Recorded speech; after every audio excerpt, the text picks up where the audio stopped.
Good morning, guys. Time check, it's around 9 in the morning. Grabe, guys, ano? Napakaganda ng panahon, ano? It's 18 degrees Celsius. Nandito tayo sa Costa Catherine, ano? Punta tayo sa Teams. Kuha tayo ng coffee. 18 degrees Celsius. Napakaganda ng araw. Sarap maglakad, guys, pagka ganitong panahon, no? Ito, marami ng mga tambak, ano? Kasi yung iba soon maglilipat, mga nag-aalisan sa apartment, ano? July 1st karamihan. Yung iba nag-i-start na. Kuha tayo ng coffee, guys, no? Dito sa Teams.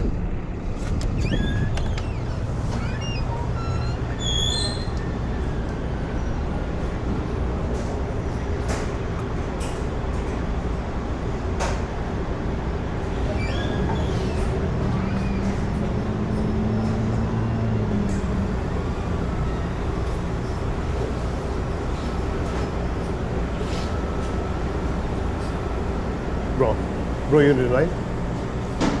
You on the line? No?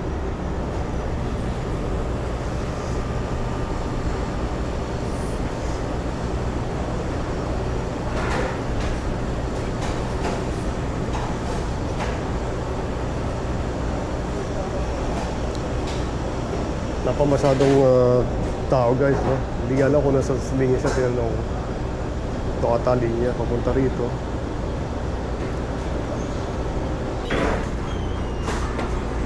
Hintay lang natin, guys, oh, naka-order na tayo. So, dito pwede ka rin mag-order sa machine kung gusto mo. Pero karamihan dito pumipila para mag-order sa ano.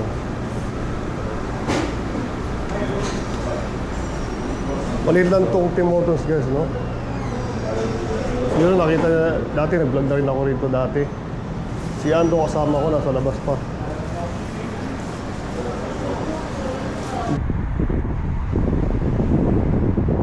Meron palang ano dito, guys, ano, H&R Block.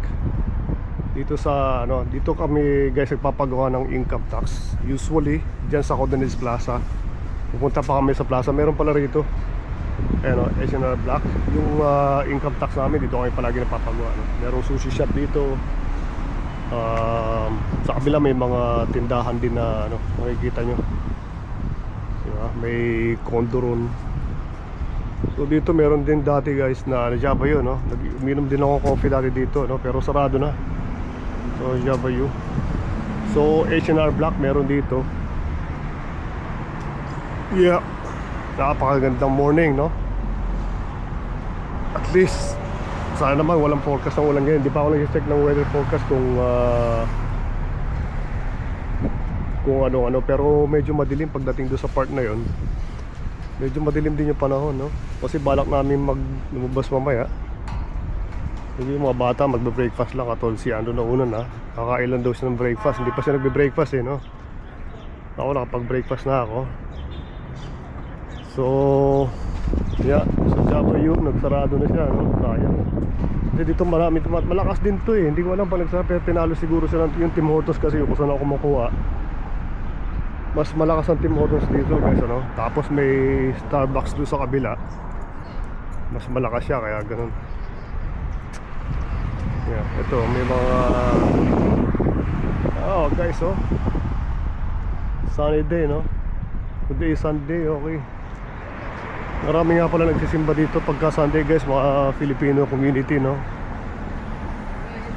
Maraming Filipino community rito, guys. Dito kadalasan nagsisimba. Dalawa dito, St. Kevin to. Doon sa kabila, St. Pascal. Doon sa dulo doon, di ba? Marami rin Pilipino ron. Pero dito ata pinakamarami sa St. Kevin na pumupunta nagsisimba.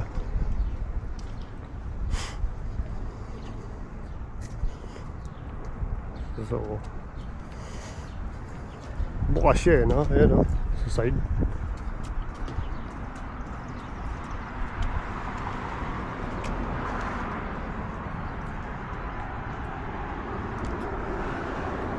Sino tayo, guys, sa loob, no?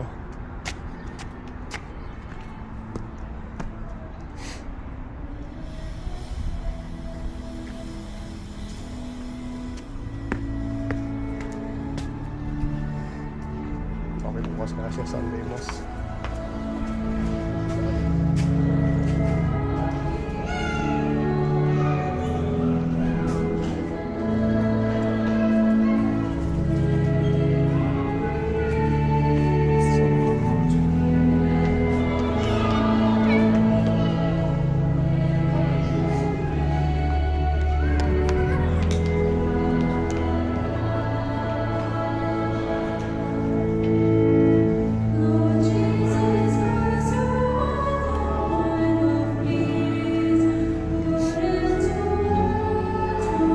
Sama ko kayo guys sa misa, no?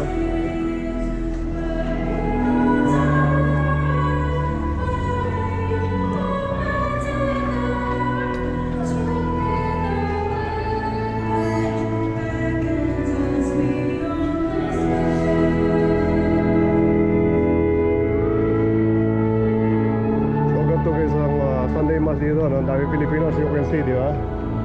Ang Filipino community dito sa amin guys sa Montreal.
Good morning guys.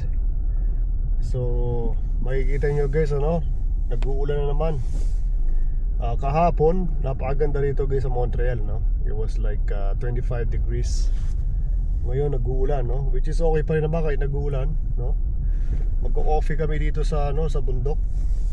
Dito sa may cafe dito. Kukuha ako siguro, magkakape tayo rito.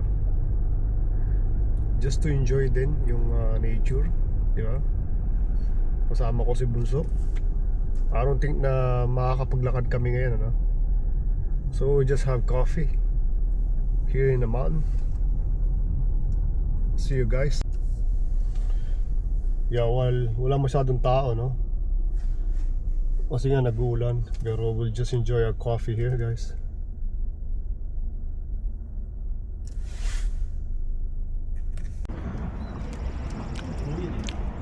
So guys, ganito sa bundok pagka umuulan, no? Pag umuulan, ganito sa bundok guys, I got my coffee.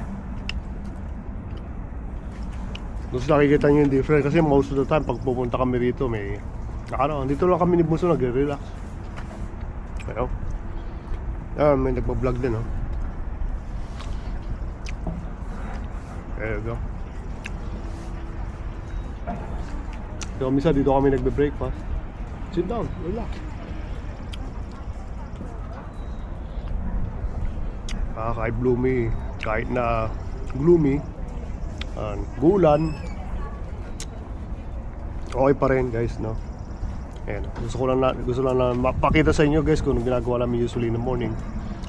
Minsan dito kami nagbe-breakfast. Ayan guys, no?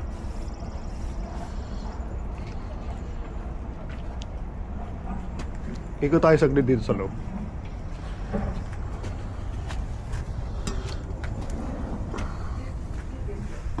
Dahil di mo masyadong maraming tao ngayon, no? It's empty.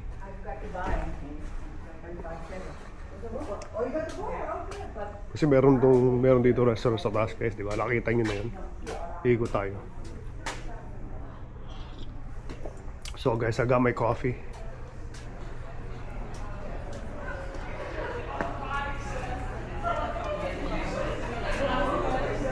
So let's see, guys.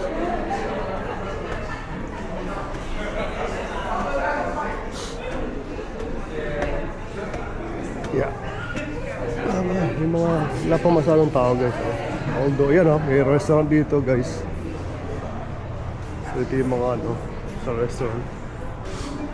And then may ilang pamilya nandito, guys, so they're just chilling.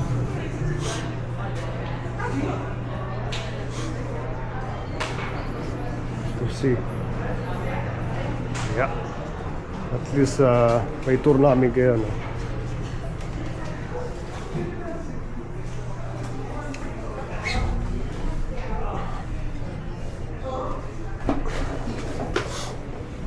Yeah, dito tayo sa may terasa dito, guys, Ito, ang ganda rito.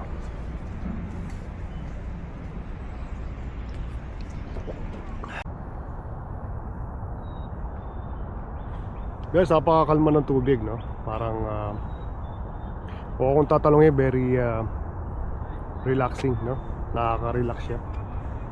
Just to sit at panoorin mo lang, napakaganda na. Yeah, nakaka-relax siya. At saka yeah, diba mga tamang words. So still I think time check is 10 o'clock in the morning. Yeah. So kumain na kami. And then now I just had my coffee. Coffee kami kanina doon. Lalakad-lakad kami ni Bunso. Guys, tingnan niyo naman yung view, Para kang nasa guys, nasa Pilipinas pag dito ka pupunta. Kaya paborito ko tong lugar na to, guys, kasi it reminds me of Philippines, Na syempre hanggang ngayon, guys, nami-miss kong syempre Pilipinas, Siyempre, rin naman ang balak namin pagdating na nag-retire kami, back and forth, di ba? Stay kami ron, at least ilang buwan, and then balik dito, and then balik ulit, di ba? So, ganun lang naman, yung plano namin, siyempre. Pagka nag-retire, malapit-lapit na malay-layo pa. Di ba? So, siyempre, pinagpaplanuhan, pinag-iisipan na ngayon. Diba? So kaya madalas ako rito kasi it reminds me of Philippines talagang, at saka nakaka-relax, diba? Sa atin sa Pilipinas, sa mga probinsya, diba? Sa Manila naman kasi, sa Metro Manila, iba naman ng which is taga Metro Manila kami ni Mrs. Pero pag pupunta kami ng probinsya, masarap, dami, ganda na probinsya sa atin, diba? Napakaganda ng Pilipinas. So yun ang pakiramdam ko ito, guys, pagka nandito ako pupunta, kahit minsan nakaupo lang kami, ayan, pagka katulad nga naglalakad kayo na nakaupo, diba? Ganda, guys, parang dito yan, parang Tagaytay, diba? Pero yung Tagaytay, pwede rin Baguio kasi may mga pine tree, dahil sa Baguio maraming ganyan, guys, diba? So yung nag-YouTube din, ayan, mga Pinoy din, 360 yung gamit nila. Tsaka yung invisible kalimutan ko yung tawag doon, handle, invisible handle. Yeah, hinahanap ko nga yung kinuha ko miss para yun, yung camera na isa na yun, yung 360 na yun, yung ginagamit namin. Pwede mo siya ilublob dito, sa tubig para makita mo yung isda sa loob. Ito ang hawak ko ngayon, hindi pwede mabasa. Although hindi naman umuulan. Kaya na umuulan, tumigil na. Tumila na yung ulan, so we can start walking, no? Siyempre, good evening dyan sa Philippines. Magandang gabi sa inyo. At good morning dito sa US and Europe and Canada. Dito kami.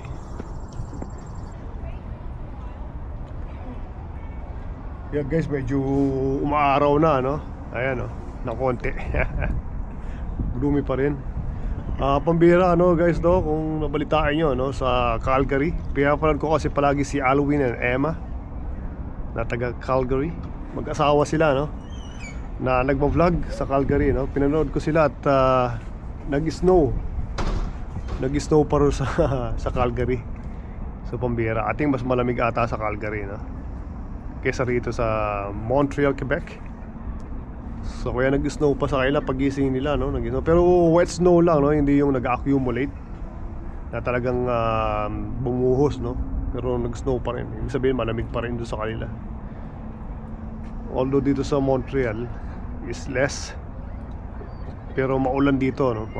Ang weather dito palagi is maulan siya, diba? Pero pagka dumating ang summer guys, talagang sobrang init din dito. Talagang non-stop. Pero pagka winter time guys, ano? Yan, no? Nakikita nyo. Diyan kami ice skate, no? Punong-puno ng yelo yan, diba? Nag-i-ski yung mga ano